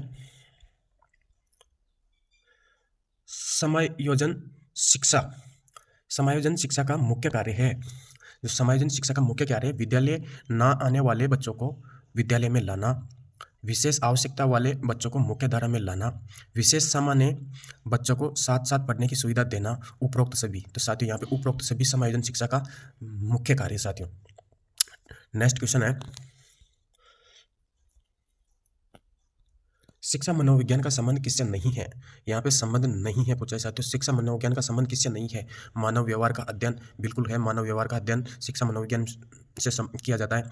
मानसिक प्रक्रिया का अध्ययन बिल्कुल इसका भी अध्ययन किया जाता है। मानसिक सीखने के तरीके का अध्ययन बिल्कुल अधिगम पर अध्ययन किया जाता है। और संचार माध्यमों का अध्ययन साथियों, ये संचार माध्यमों का अध्ययन शिक्षा मनोविज्ञान में नहीं किया जाता। ठीक है, तो इसका right answer option number D. निम्न में से कौन सा विकास का सिद्धांत नहीं है? विकास का सिद्धांत नहीं है। कौन सा नहीं है विकास का सिद्धांत? विकास लंबवत ना होकर वर्तुलाकार होता है। बिल्कुल सही है, वर्तुलाकार, जैसे स्प्रिंग की तरह ऐसे होता है, ये बिल्कुल सीधा नहीं हो सकता, या ऊपर एकदम बिल्कुल सीधा। इसका ग्राफ कैसे बनता है? वर्तुलाकार ऐसे बनता है। तो विकास लंबवत ना होकर वर्तुलाकार होता है, ये बिल्कुल सही है। विकास क्रमबद्ध होता है, बिल्कुल सही है, विकास क्रमबद्ध होता है। विकास निरंतर होता है, यानी विकास निरंतर होता है, बिल्कुल सही है। विकास निरंतर चलने वाली प्रक्रिया है। विकास मशीनी प्रक्रिया है साथियों, ये मशीनी प्रक्रिया नहीं है। तो ऑप्शन नंबर डी अपना क्या हो जाएगा? राइट हो जाएगा। निम्न में से कौन सी क्रिया बालक मूर्त संक्रियात्मक अवस्था में सीखता है? यहाँ पे क्या है? सीखता है साथियों।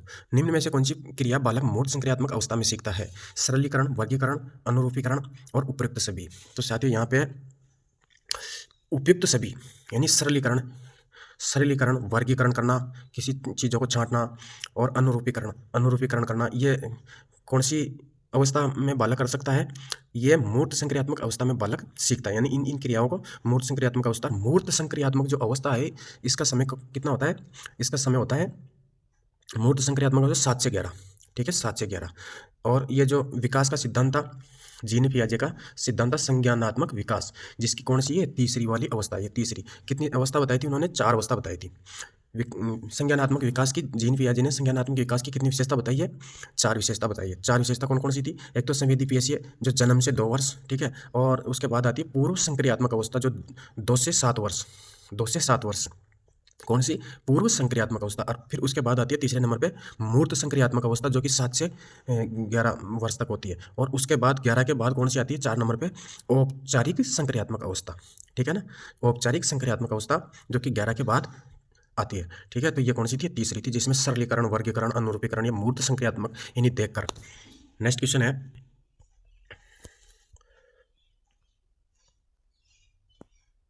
निम्न में से कौन सा वाद बच्चों को अपना ज्ञान स्वयं निर्माण करने का अवसर प्रदान करता है? कौन सा वाद बच्चों को स्वयं ज्ञान निर्माण करने का अवसर प्रदान करता है? कौन सा वाद है? व्यवहारवाद, संज्ञानवाद, रचनावाद और ज्ञानवाद। तो साथियों यहाँ पे ज्ञान की क्या होती है? रचना, यानी रचनावाद क्या करता है कि बच्चे स्वयं ज्ञान का निर्माण खुद सीकर करते हैं। अब इसके अंदर रचनावाद यानी रचनावादी विचारक जीन पियाजे थे। कौन थे? जीन पियाजे। नेक्स्ट क्वेश्चन है, मनोविज्ञान के अनुसार बाल विकास की कौन सी अवस्था सबसे जटिल है? मनोविज्ञान के अनुसार बाल विकास की कौन सी अवस्था, बाल विकास की जो कौन सी अवस्था है वो जो सबसे जटिल और कठिन है? कौन सी हो जाएगी? शैशवावस्था, किशोरावस्था, बाल्यावस्था और इनमें से कोई नहीं। तो कौन सी हो जाएगी? वो हो जाएगी किशोरावस्था। क्यों हो जाएगी? इसके बहुत सारे कारण हैं, क्योंकि इस अवस्था में एक साथ एक तो शारीरिक, मानसिक, सामाजिक आदि स्तरों पर बदलाव को क्या आता है, तूफान आता है, एक तरह से तूफान आता है। और इसी कारण किशोर क्या होते हैं, जो हर चीज़ में समायोजन करने में क्या कठिनाई होती है उनको, तो ये एक तरह से क्या जटिल और कठिन अवस्था मानी जाती है। तो किशोर अवस्था इसका बिल्कुल सही आंसर हो जाएगा। मस्तिष्क मापन का तात्पर्य है, ये मस्तिष्क मापन है, इसका तात्पर्य क्या हो जाएगा? बोधात्मकता को बढ़ावा देने की तकनीक, साहसिक कार्य हेतु कार्य योजना, मस्तिष्क का चित्र बनाना, मस्तिष्क के क्रियाकलापों का अनुसंधान करना। तो क्या होना चाहिए? इसका राइट आंसर हो जाएगा बोधात्मकता को बढ़ावा देने की तकनीक। बोधात्मकता यानी बोध यानी समझ, ठीक है ना, बोध यानी समझना, सीखना, वो वाली चीज़ों को बढ़ावा देने की तकनीक। इसका मतलब क्या होता है? मस्तिष्क मापन का अर्थ ये होता है, बोधात्मकता को बढ़ावा देने की तकनीक है। नेक्स्ट क्वेश्चन है, बाल केंद्रित शिक्षा का समर्थन निम्नलिखित में से किस विचारक द्वारा किया गया? बाल केंद्रित शिक्षा का समर्थन सबसे ज्यादा किसने किया था? कौन से विचारक है? Erik Erikson, Charles Darwin, BF Skinner और जॉन डीवी। तो जॉन डीवी बाल केंद्रित शिक्षा के प्रबल समर्थक थे साथियों, ठीक है। तो इसका राइट आंसर क्या हो जाएगा? John Dewey. और वर्तमान समय में कौन सी शिक्षा पर जोर दिया जाता है? बाल केंद्रित शिक्षा पर। हस्तशिल्प की शिक्षा दी जानी चाहिए। जो साथियों, हस्तशिल्प की शिक्षा किन बच्चों को दी जानी चाहिए? मंद बुद्धि बालकों को, पिछड़े बालकों को, सामान्य बालकों को, प्रखर बुद्धि बालकों को। तो ये तो जीनियस होते हैं, प्रखर बुद्धि, सामान्य, पिछड़े बालक, लेकिन मंद बुद्धि बालकों को विशेष रूप से क्या देनी चाहिए? हस्तशिल्प की शिक्षा देनी चाहिए मंद बुद्धि बालकों को। नेक्स्ट क्वेश्चन है, रेखीय अभिक्रमित अनुदेशन का दूसरा नाम है। जो रेखीय अभिक्रमित अनुदेशन है, इसका दूसरा क्या नाम है? यहाँ पे दूसरा नाम पूछा है इसका। साक्य अभिक्रमित अनुदेशन, बाह्य अभिक्रमित अनुदेशन, मैथेटिक्स अभिक्रमित अनुदेशन, कंप्यूटर सहायक अनुदेशन। तो रेखीय अभिक्रमित अनुदेशन का दूसरा नाम क्या हो जाएगा? इसका हो जाएगा बाह्य अभिक्रमित अनुदेशन। क्या होना चाहिए? बाह्य अभिक्रमित अनुदेशन या स्वचालित अनुदेशन या स्किनर का अभिक्रमित अनुदेशन है साथियों। और इसके जनक कौन है? स्किनर। यानी छात्र मशीन के द्वारा, मशीन की मदद से स्वयं सीखते हैं ऐसा, और तुरंत क्या मिलता है उनको? फीडबैक, यानी मशीन की सहायता से स्वयं सीखना और तुरंत फीडबैक पाना, इससे रेखीय अभिक्रमित अनुदेशन का कार्य साथियों। और इसके जनक कौन थे? स्किनर महोदय। नेक्स्ट क्वेश्चन है, निम्न में से कौन सी विधि अपेक्षाकृत व्यवसाध्य मानी जाती है? व्यवसाध्य यानी जिसमें अधिक क्या होता हो? धन खर्च होता हो। तो सैनिक विधि, भाषा शिक्षण यंत्र विधि, अभिक्रमित अनुदेशन विधि, अनुकरण विधि। तो इन विधियों में सबसे ज्यादा खर्च किस विधि में आता है? वो हो जाएगी भाषा शिक्षण यंत्र विधि, यानी यंत्रों के लिए पैसे खर्च करने पड़ेंगे, तो भाषा शिक्षण यंत्र विधि सबसे व्यवसाध्य विधि मानी जाती है। नेक्स्ट क्वेश्चन है, अध्यापक का सहमति में सिर हिलाना किस पुनर्बलन के अंतर्गत आता है? जैसे अध्यापक है, छात्र और अध्यापक के बीच में क्वेश्चन आंसर चल रहा है, तो अध्यापक क्या करेगा? सिर्फ सहमति देगा कि हाँ आप आंसर सही बता रहे हो, यानी सिर हिलाना। इस स्थिति को कौन सा पुनर्बलन कहते हैं? सकारात्मक शाब्दिक पुनर्बलन, सकारात्मक अशाब्दिक पुनर्बलन, नकारात्मक शाब्दिक पुनर्बलन, नकारात्मक अशाब्दिक पुनर्बलन। तो कौन सा हो जाएगा? वो सकारात्मक, यानी सहमति तो क्या हो गई? सकारात्मक। और सिर हिलाना यानी वो मुंह से बोल नहीं रहा, शब्द कुछ बोल नहीं रहा, तो क्या हो जाएगा? अशाब्दिक। तो सकारात्मक अशाब्दिक पुनर्बलन माना जाएगा। तो इसका राइट आंसर हो जाएगा option number B. Next question है, संचालन, हाव भाव, मौखिक दृश्य परिवर्तन, विराम आदि घटक निम्न में से किस सूक्ष्म शिक्षण कौशल के घटक है? सूक्ष्म शिक्षण कौशल के घटक है। कौन सा कौशल है ये? संचालन, हाव भाव, मौखिक दृश्य परिवर्तन, ये कौन से कौशल के अंदर आते हैं? उदाहरण सहित दृष्टांत कौशल नहीं, इसमें नहीं आते। श्यामपट्ट कौशल नहीं, इसमें श्यामपट्ट में नहीं आते। उद्दीपन परिवर्तन कौशल, कौन सा आ जाएगा? उद्दीपन परिवर्तन कौशल। कौन सा जाएगा? उद्दीपन परिवर्तन कौशल में हाव भाव, संचालन, मौखिक दृश्य परिवर्तन, विराम चिन्ह आदि घटक ये उद्दीपन परिवर्तन कौशल में आते हैं। नेक्स्ट क्वेश्चन है, श्रवण, पठन, लेखन आदि किस उद्देश्य के अंतर्गत आते हैं? यानी एक तो सुनना, पढ़ना और लिखना, ये किस उद्देश्य के अंतर्गत आते हैं? भावात्मक उद्देश्य, ज्ञानात्मक उद्देश्य, सृजनात्मक उद्देश्य, कौशलात्मक उद्देश्य। तो कौन से में आ जाएंगे? कौशलात्मक उद्देश्य। क्या है? श्रवण कौशल, पठन कौशल, लेखन कौशल, तो ये किस में आ जाएंगे? कौशलात्मक उद्देश्य में, ठीक है ना। यानी सुनना, पढ़ना, लिखना, ये किस में आ जाएंगे? कौशलात्मक उद्देश्य में। नेक्स्ट क्वेश्चन है, सीतावाद्य किस तरह की शिक्षण सहायक सामग्री है?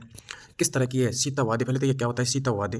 ये लिंग्वाफोन होता है साथियों, लिंग्वाफोन, ठीक है ना। अब लिंग्वाफोन किस काम में आता है? ये श्रव्य उपकरण है साथियों। कौन सा? श्रव्य, यानी सुनने का उपकरण है। और इसका उपयोग कहाँ पे किया जाता है? यानी भाषा सीखने में, इसका उपयोग किया जाता है। ऑप्शन नंबर बी अपना राइट आंसर है। क्या हो जाएगा, ऑप्शन नंबर बी अपना राइट आंसर हो जाएगा। नेक्स्ट क्वेश्चन है, सतत एवं व्यापक मूल्यांकन की विशेषता नहीं है। सतत और व्यापक मूल्यांकन की विशेषता नहीं है, कौन सी नहीं है? विद्यार्थियों को चहुमुखी विकास, विद्यार्थियों को परीक्षा के भय से मुक्त करना, निदानात्मक और उपचारात्मक। ठीक है, इसका तो निदानात्मक का मतलब क्या होता है? समस्या के कारणों का पता लगाना, और उपचार उनका उपचारात्मक शिक्षण से निदान करना। तो ये तो होता है विद्यार्थियों में रटने की प्रवृत्ति का विकास करना, ये नहीं है साथियों, रटन विद्या का बहिष्कार किया गया है। ठीक है ना, तो विद्यार्थियों में रटने की प्रवृत्ति का विकास करना इसका राइट आंसर हो जाएगा, ये इसका उद्देश्य नहीं होगा साथियों। ठीक है ना, इसकी विशेषता नहीं है। बाकी विद्यार्थियों में चहुमुखी विकास, सर्वांगीण विकास करना होता है, भय से मुक्त करना होता है, निदान और उपचार इनका शिक्षण में यह सहायक होता है। नेक्स्ट क्वेश्चन है, निम्नलिखित में से कौन सी सूचना प्रौद्योगिकी शब्दावली नहीं है? यानी प्रौद्योगिकी की शब्दावली नहीं है। सूचना प्रौद्योगिकी ICT की शब्दावली नहीं है। साइबर स्पेस अपलोड, प्रकाश भंडारण, मॉडेम। ठीक है, प्रकाश भंडारण इसका राइट आंसर हो जाएगा। साइबर स्पेस अपलोड, मॉडेम ये तो है, लेकिन ये प्रकाश भंडारण इसका शब्दावली नहीं है। नेक्स्ट क्वेश्चन है, जब कई कंप्यूटरों को एक छोटे से क्षेत्र में बिना टेलीफोन तारों के परस्पर जोड़ दिया जाता है तो उसे क्या कहते हैं? जैसे बहुत सारे कंप्यूटर है और उनको बिना तार के किसी सर्वर के माध्यम से जोड़ देते हैं तो उसको क्या कहते हैं? वो भी छोटे क्षेत्र में बिना टेलीफोन के तारों के। सुदूर संचार नेटवर्क, स्थानीय नेटवर्क, विस्तृत नेटवर्क और मूल्य योजक नेटवर्क। अगर यहाँ पे बड़े क्षेत्र में होता तो इसको क्या बोलते हैं? इसका आंसर क्या हो जाता है? विस्तृत क्षेत्र नेटवर्क। लेकिन छोटे क्षेत्र में तो इसको स्थानीय क्षेत्र नेटवर्क बोलेंगे साथियों। स्थानीय क्षेत्र नेटवर्क से उनका मतलब एक तरह से जोड़ दिया जाता है। नेक्स्ट क्वेश्चन है,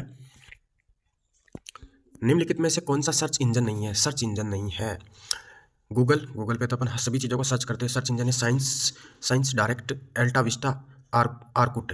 तो साथियों इसमें इसका आंसर हो जाएगा साइंस डायरेक्ट। ये इसका आंसर नहीं, गूगल, अल्टा विस्टा और आर्कुट ये सर्च इंजन है। नेक्स्ट क्वेश्चन है, एक सामान्य डेस्कटॉप कंप्यूटर में निम्नलिखित में से कौन सा मेमोरी आकार सबसे बड़ा है? कौन सा हो जाएगा? कैसे, हार्ड डिस्क, रैम, रजिस्टर। यानी एक सामान्य जो डेस्कटॉप कंप्यूटर होता है ना, उसके अंदर मेमोरी का सबसे बड़ा आकार क्या हो जाएगा? रैम, कैसे, रजिस्टर, ये तो छोटी चीज़ है, लेकिन ये हार्ड डिस्क होती है ना, ये GB में चलती है, तो ये सबसे बड़ी मेमोरी आकार में आ जाएगी। तो इसका राइट आंसर क्या हो जाएगा? Option number B। तो ये लास्ट क्वेश्चन था। तो ये था साथियों इस मॉडल पेपर का फुल सॉल्यूशन जो रीट एग्जाम 2026 के पैटर्न और स्तर के अनुकूल था साथियों। और मैंने एग्जाम में इसी तरह के सवालों के स्तर और साथ ही जो साथी इनको पढ़ के जाएगा उनको एग्जाम हॉल में ज़रूर हेल्प मिलने वाली है। और आशा करता हूँ ये क्लास आपको समझ में आई होगी। बाकी अपनी राय कमेंट बॉक्स में ज़रूर लिखना। मिलते हैं साथियों फिर से एक नई क्लास के साथ, तब तक के लिए थैंक यू सो मच।